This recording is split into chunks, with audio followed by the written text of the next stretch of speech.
Jadi soalannya, mengapa Nabi Zakaria perlu clue, dan mengapa kita juga perlu clue. Clue ini untuk kita sentiasa dipandu.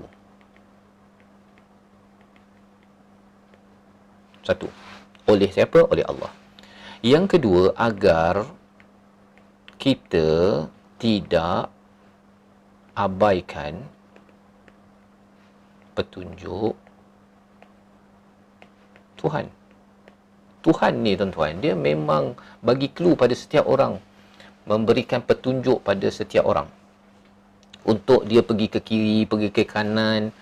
Kalau nak pergi ke syurga, macam kita lah kan, kalau kita nak pergi ke Kuala Lumpur daripada Shah Alam, turn right, turn left, kan, reroute, contohnya kan, itu kan clue. Itu adalah hidayah, petunjuk kan. Jadi apabila ada ayat-ayat di dalam kehidupan kita ini, Nabi Zakaria dia minta clue macam mana nak maneuver. Pasal apa, dah dapat kabar yang positif, tapi macam mana nak move on, kan, ataupun tunggu je ting, kan. Jadi dalam kes ini Nabi Zakaria meminta clue, dan clue-nya apa?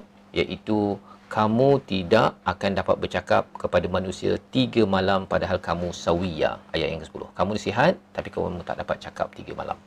Nak cakap tapi tak boleh cakap. Kan, guna signal je lah.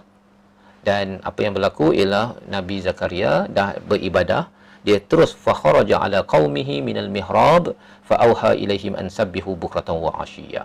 Dia suruh kepada kaum Bani Israel itu untuk bertasbih pada waktu pagi dan juga petang. Jadi daripada ayat 10 ini, ayat yang ke-10 ini kita belajar sesuatu, iaitu Allah memang boleh bagi petanda. Macam-macam lah petanda yang dia petanda ni, maksudnya signal yang agak pelik sikit lah kan.